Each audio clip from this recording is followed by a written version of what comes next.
कल हमने imperative sentence की पीवी के कुछ नियम समझाए थे हमने आपको। आज हम इन नियम को दोबारा देखेंगे, ठीक है। तो देखते पहला नियम क्या कहता है। हमने बताया था कल इम्परेटिव सेंटेंस क्या होता है। इम्परेटिव सेंटेंस में कर्ता क्या छिपा रहता है, यही बताया था ना।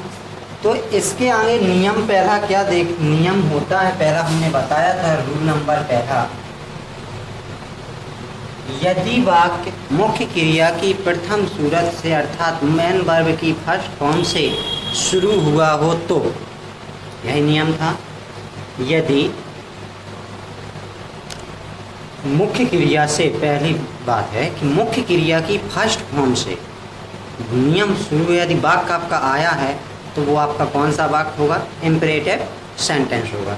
तो लिखेंगे इसमें क्या नियम लिखेंगे, यदि वाक्य क्रिया की फर्स्ट फॉर्म से शुरू हो, यदि वाक्य क्रिया की फर्स्ट फॉर्म से शुरू हो तो, यदि वाक्य क्रिया की फर्स्ट फॉर्म से शुरू हो तो नियम क्या लगाएंगे देखते हैं। तो नियम इसमें लगाएंगे लेट से शुरू करेंगे। किससे शुरू करेंगे, लेट। फिर इसके बाद आपका ऑब्जेक्ट आएगा, ठीक। इसके बाद आपकी जो बी होगी क्रिया वो आएगी, let object plus be plus M B third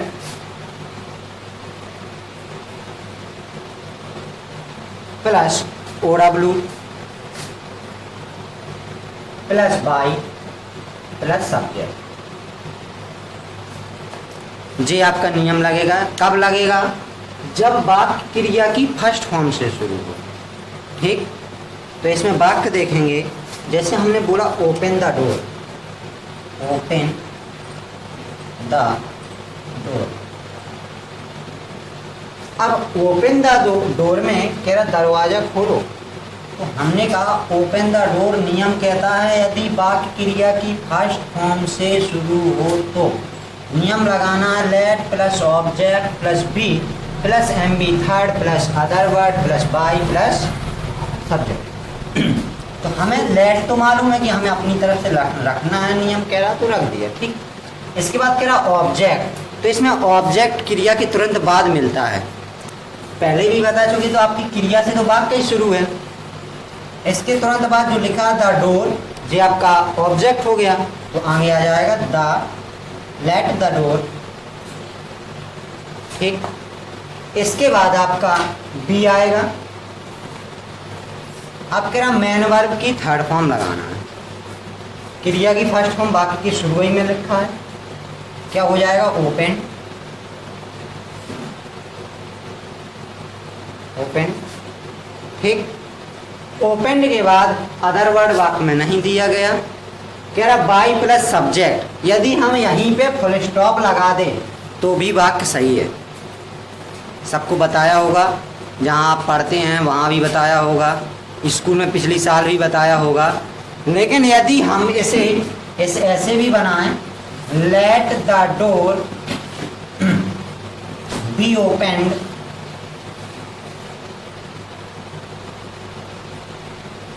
by you, तो भी वाक्य क्या है, सही है। क्योंकि हमने बताया था कल आपको कि इम्परेटिव सेंटेंस में सब्जेक्ट यू आपका क्या होता है, हाइड होता है, छिपा रहता है, ठीक, याद रखना। तो चाहे ऐसे बनाओ चाहे ऐसे बनाओ, वाक्य दोनों सही है। इसमें हमने क्या किया, बाई प्लस सब्जेक्ट को छोड़ दिया क्योंकि वाक्य में नहीं दिख रहा। दिख रहा क्या, नहीं दिख रहा। जब नहीं दिख रहा तो लिखेंगे भी नहीं, जब है नहीं तो कहाँ से लाएं। अब हमें पता है, दूसरी चीज़ हमको मालूम है कि इसमें तो ये इम्परेटिव सेंटेंस है क्योंकि मुख्य क्रिया से शुरू है, तब इम्परेटिव सेंटेंस है तो इसमें सब्जेक्ट यू होता है। वो क्या होता है, छिपा रहता है, तो हम इसे पीछे लगा भी सकते हैं बाई प्लस यू करके, ठीक। जैसे आप अगला वाक्य है डू इट, ये बहुत इंपॉर्टेंट है। वाक्य पेपर में आए या ना आए, यदि लोग पूछेंगे कि डुएट की पैसिव वॉइस बताओ तो रह जाएंगे। तो कहते हैं कि इसमें लेट लगाएंगे, नियम यही कहता है। इसके बाद ऑब्जेक्ट इट बी, अब डू की थर्ड फॉर्म क्या होती है? Do did done. Let it be done, यही बनी ना, लेट इट बी डन। अब हम इसको क्या इसको एक प्रकार से और बना सकते हैं, क्योंकि इम्परेटिव है ना, तो इसे हम ऐसे भी बना सकते हैं, let it be done by you. Clear? इसके आगे चलते हैं अगले नियम पर। कल समझाए थे ये नियम, तो अगला नियम क्या कहता है, इसे लिखना है, उसे भी देखते हैं अगले नियम को। दूसरा नियम,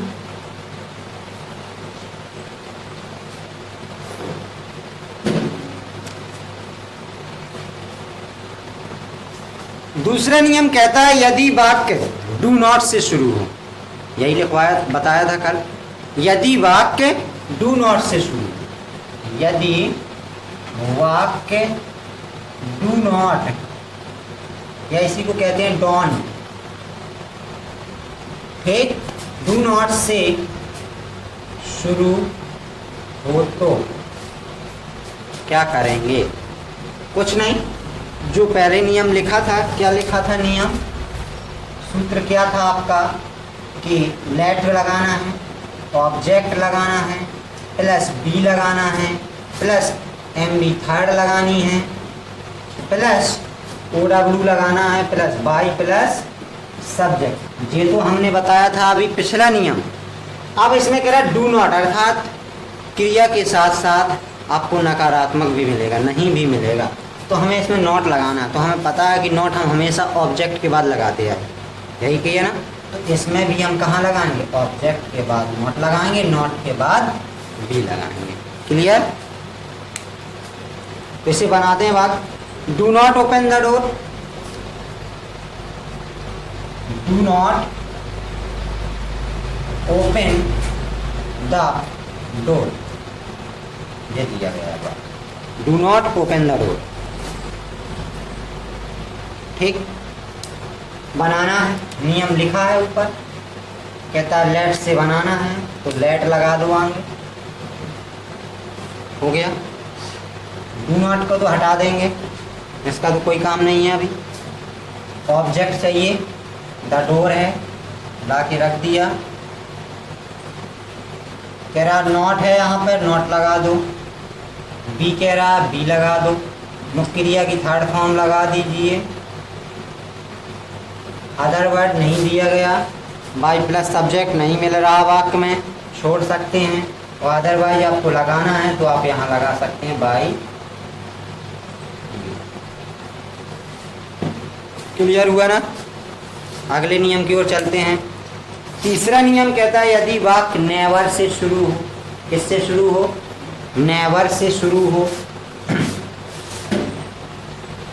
यदि वाक्य नेवर से शुरू हो, तीसरा नियम है आपका, यदि वाक्य नेवर से शुरू हो तो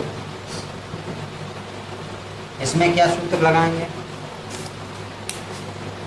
जहां पर अभी हमने इसमें नॉट लगाया था वहां पर हम किसे लगाएंगे, नेवर को लगा देंगे, बाकी नियम सेम रहेगा। क्या बनेगा नियम, let plus object plus not यहाँ लगाया था, यहाँ हम नेवर लगा देंगे, ठीक, plus be plus M B third plus O W plus by plus subject. Clear? बाकी देखते हैं, never tell a lie, example लिखा है, never tell a lie, never tell a lie को बनाना है, जहाँ नेवर से वाक्य शुरू हो, यही कह रहा है यदि नेवर से वाक्य शुरू हो तो हमें ये नियम लगाना है, तो पहले तो लेट को रखना है, रख दिया। अब इसमें अदर वो सॉरी ऑब्जेक्ट क्या है, एलाई, तो एलाई को रख देंगे। अब कह रहा नेवर रखिए तो नेवर रख दिया। बी कह रहा बी रख दीजिए, ठीक। एम बी थर्ड कह रहा है तो टेल की थर्ड फॉर्म टोल्ड होती है, टोल्ड रख दो, ठीक। इसके बाद कुछ बचता है वाक्य में, क्या नहीं बचता, तो हम यहीं पे वाक्य छोड़ सकते हैं, ठीक। यदि हमें आगे और ले जाना है, कह रहा बाई प्लस सब्जेक्ट कह रहा है नियम, तो हम इसे रख सकते हैं बाई प्लस बाई, ठीक। ये ब्रैकेट में क्यों लिख देते हैं, इसे हम ना भी रखें तो भी वाक्य सही होगा, ठीक। अगले नियम की ओर, चौथा नियम। चौथा नियम भी लगभग एक ही सा है, थोड़ा अंतर है।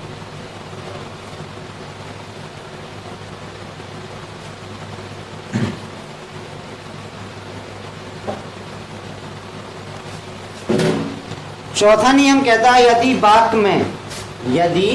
वाक्य में सर प्लीज या काइंडली आया हो, या ऐसे कह सकते हैं यदि वाक्य सर प्लीज काइंडली से शुरू हुआ तो इनको हटाकर वाक्य के शुरू में यू आर रिक्वेस्टेड टू लगाते हैं, यू आर रिक्वेस्टेड टू लगाते हैं। चौथा कह रहा है नियम, यदि वाक्य सर प्लीज या काइंडली, सर प्लीज या काइंडली से शुरू हो तो इनको हटाकर किनको, सर प्लीज या काइंडली को हटाकर वाक्य के शुरू में यू आर रिक्वेस्टेड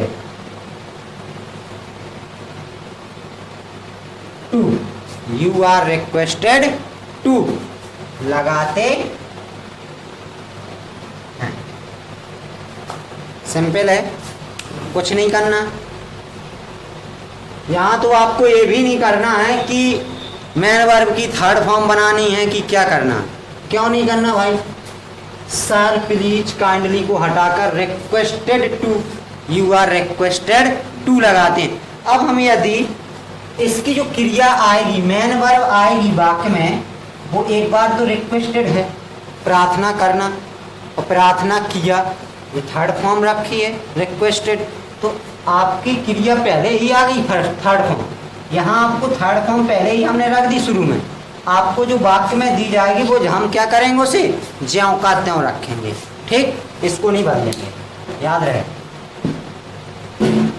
वाक्य देखिए, सर हेल्प मी,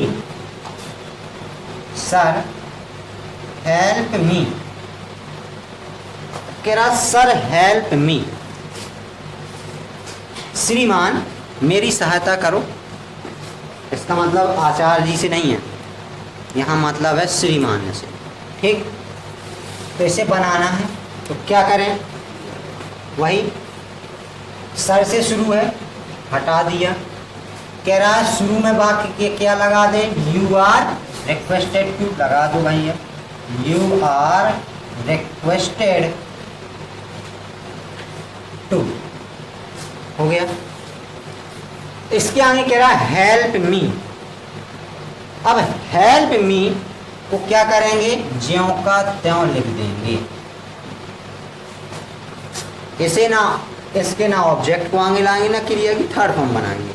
क्यों भाई, क्योंकि एक बार ये आपका ऑब्जेक्ट ही पीछे का आगे आ गया। इसे चाहे ऑब्जेक्ट मान लो, चाहे आप सब्जेक्ट मान लो, ठीक। ये पहले से कर्ता है आपका दे रखा है।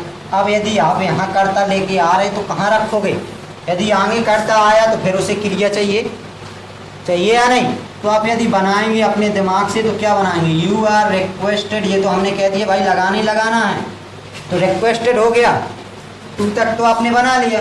अब आप कहें कि इसको भी तो बदलना है, नियम तो हमने यही पढ़े हैं, तो क्या करें, मी को मांग लाओ आई, अब आई के बाद हेल्प लगा दो, अभी की थर्ड तुम बना दो। तो इसका जरा अर्थ निकालो, क्या निकल रहा है, पल्ले भी नहीं पड़ेगा, अर्थ क्या है, निकाल पाओगे, नहीं निकलेगा। तो ऐसे वाक्य नहीं बनता है, ठीक है। जो बनेगा तो इसका जो पीछे का हिस्सा होता है सर प्लीज काइंडली के बाद का, ऐसे टू के बाद हम ज्यों का त्यों रख देते, ठीक। पांचवा नियम क्या कहता है वो भी देखिए, सेकंड लास्ट है। यदि वाक्य सर प्लीज या काइंडली से शुरू हुआ हो तो इनके तुरंत बाद डू नॉट दिया गया हो, और क्या दिया गया हो, डू नॉट दिया गया हो, तो सर प्लीज या काइंडली तथा डू नॉट को हटाकर, अर्थात इसी वाक्य में हम यदि डू नॉट जोड़ दें, sir do not help me, श्रीमान मेरी सहायता मत कीजिए, या मुझे तुम्हारी सहायता की आवश्यकता नहीं है, तो इसी वाक्य में हमने डू नॉट जोड़ दिया, तो यहाँ तक पूरा हटा देना है, यही कह रहा है अगला नियम। सर प्लीज या काइंडली के तुरंत बाद यदि डू नॉट दिया गया हो तो डू नॉट तक हटाकर वाक्य के शुरू में you are requested not to लगाते हैं। कहाँ लगाएंगे, नॉट, टू के पहले नॉट टू लगाते हैं, ठीक, बिल्कुल सिंपल है। यदि नियम कह रहा है यदि वाक्य अगला लिखना है हमें, तो वहीं को लिखना, हमें ना लिखना है, आप नंबर डला है लिखना, तो वहीं को बता दे रहे, यदि वाक्य सर प्लीज या काइंडली से शुरू हुआ हो और इनके तुरंत बाद डू नॉट दिया गया हो, डू नॉट दिया गया हो, तो डू नॉट तक हटाकर, या ऐसे भी लिख सकते हैं सर प्लीज काइंडली तथा डू नॉट को हटाकर वाक्य के शुरू में you are requested not to लगाते हैं। क्लियर, बन जाएगा नियम लिखते। वाक्य देखिए ये लिखा है, सर डू नॉट या don't do not help me, बनाइए, बना दिए भाई। कह रहा नियम हमें तो सर से लेके डू नॉट तक हटाना है, तो हटा दिया, खत्म किया इसे, ठीक।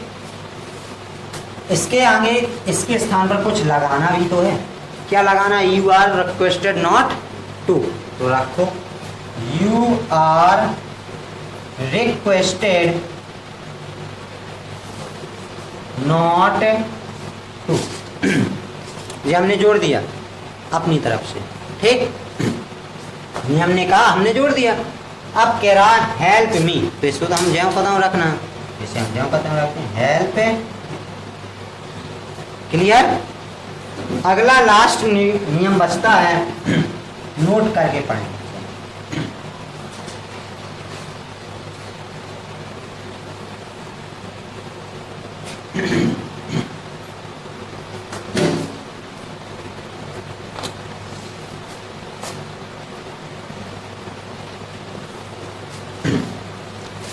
क्या बचता है नियम, यदि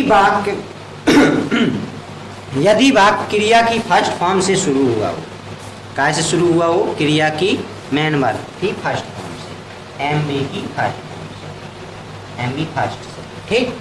यदि एम बी वाक्य फर्स्ट से शुरू है, मुख्य क्रिया की फर्स्ट फॉर्म से वाक्य शुरू है, तो वाक्य के शुरू में भाव के अनुसार, वाक्य के शुरू में भाव के अनुसार you are ordered to, you are requested to या यू आर एडवाइज्ड टू लगाते हैं। कल भी बताया था, इनमें हमने बताया था कि भाव निकलते हैं काय का, या तो आज्ञा का भाव निकलता है, या प्रार्थना का भाव निकलता है, या फिर सलाह का भाव निकलता है, तीन भाव निकलते हैं ना।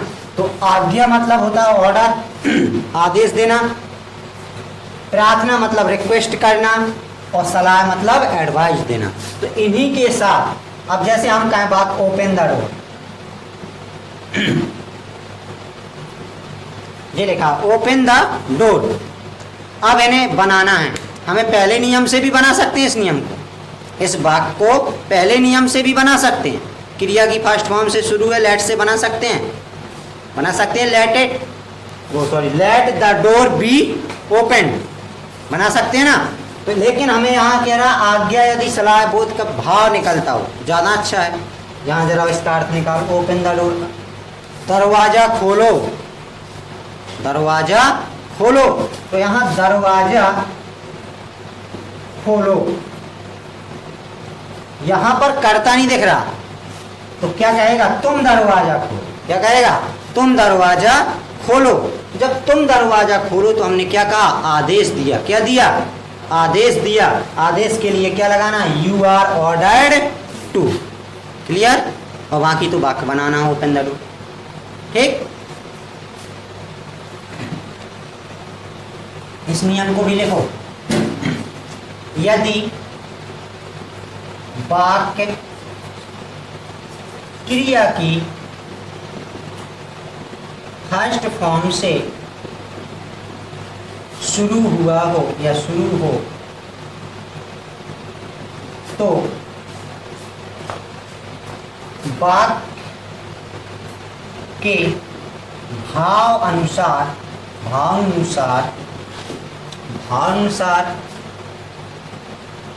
यू आर आदेश के लिए you are ordered, you are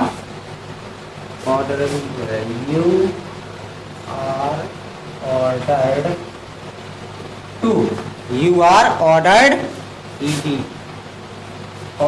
to. और प्रार्थना के लिए यू आर रिक्वेस्टेड टू। तथा सलाह के लिए आप क्या लगाएंगे, advised to. You are advised to लगाते हैं। जी आपका नियम है। ठीक, वाक्य देखते हैं। गो देयर, वहां जाओ। क्या दिया, आदेश, प्रार्थना, सलाह। आदेश, तो आदेश दिया है तो हमें क्या लगाना है, यू आर ऑर्डर्ड टू। तो आगे लगा दिया, यू आर ऑर्डर्ड टू, लगा दिया। अब गो देयर का क्या करें, जो कहते हैं लड़के, गो देयर सबसे अच्छा है। ना क्रिया की थर्ड फॉर्म लगानी, ना हमको सब्जेक्ट ऑब्जेक्ट बदलना। क्यों नहीं बदलना भाई, सबसे पहले हमने उसका पूरा रूप रख दिया है, सब्जेक्ट लेके आगे रख दिया है, क्रिया की थर्ड फॉर्म भी हमने आगे लगा दी है। अब सीधा वाक्य बचा गो देयर, सो पीछे टू से जोड़ दिया। अगला वाक्य है हेल्प मी,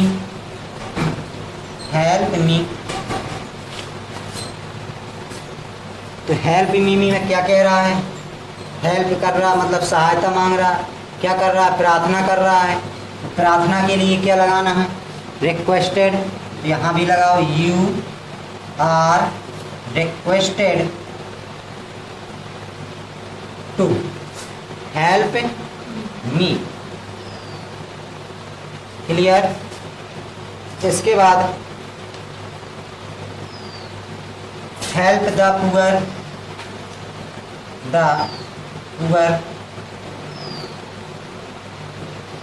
अब हेल्प द पुअर को बनाओ। इसमें क्या कह रहा, सलाह दे रहा है कि गरीबों की सहायता करनी चाहिए। जब गरीबों की सहायता करनी चाहिए तो सलाह है, तो क्या लगा दे, यू आर एडवाइज्ड